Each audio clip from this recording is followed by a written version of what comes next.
కమలాకాంత త్రైలోక్యం మంగళం కురు.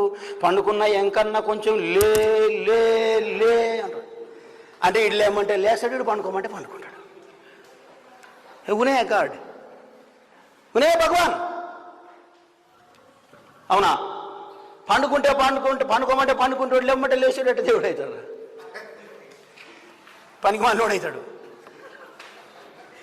అదే సాయంత్రం సుప్రభాతం అంటే ఏందనుకుంటారు మీరు?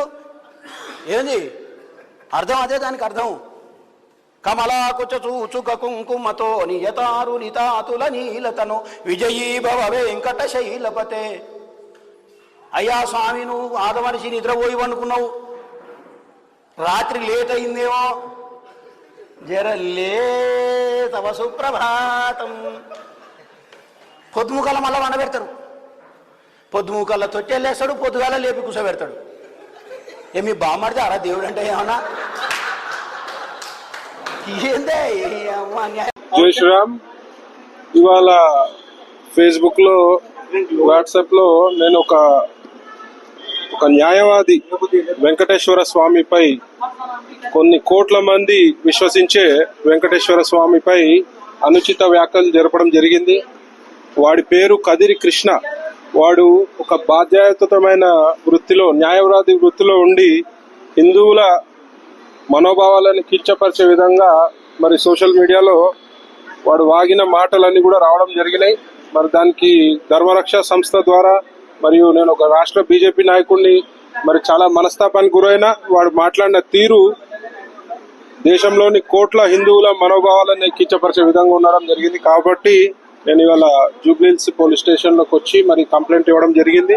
మరి దానికి ఏసీపీ గారు కూడా సానుకూలంగా స్పందించి ఇట్లాంటి చర్యలను మేము ఉపేక్షించే పరిస్థితే లేదు, ఎవడైనా సరే వాడిపై కేసు నమోదు చేస్తామని చెప్పడం జరిగింది. మరి ఇవాళ నేను కంప్లైంట్ కాపీ ఇవ్వడం జరిగింది. దీనిపై కమిషనర్ గారు కానీ, ఏసీపీ గారు కానీ తక్షణంగా వాడిని అరెస్ట్ చేసి మా మనోభావాలను కించబెరిచిన వ్యక్తికి గట్టిగా బుద్ధి చెప్పాల్సిన బాధ్యత ఈ రాష్ట్ర ప్రభుత్వంపై, పోలీస్ శాఖపై ఉంది. మరి మేము పిలుపునిస్తే మరి వాడి కాళ్ళు చేతులు లేకుండా అవుతాడు, మరి ప్రజలలో తిరిగే పరిస్థితి ఉండదు. అయినా కూడా మేము చట్టబద్ధంగా పోవాలని ఒక నిర్ణయానికి వచ్చి ఇవాళ నేను కంప్లైంట్ ఇవ్వడం జరిగింది. మరి వాడు మనిషా, మరి పంది కుట్టిండా గాడిది కుట్టిండా అని అయితే నాకు అర్థమైతలేదు. వేరే వాళ్ళ మనోభావాల కించపరిచే హక్కు ఎవరికి కూడా లేదు.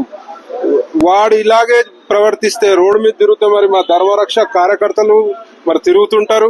మరి నీపై భౌతిక దాడులు జరగవని గ్యారంటీ కూడా ఉండదు. మరి బిడ్డ జాగ్రత్త. ఎవడైనా సరే హిందువులపై గాని, హిందూ దేవతలపై గాని అనుచిత వ్యాఖ్యలు చేస్తే ఉపేక్షించే పరిస్థితి ఉండదని చెప్పి ఈ సందర్భంగా నేను హెచ్చరిస్తున్నాను.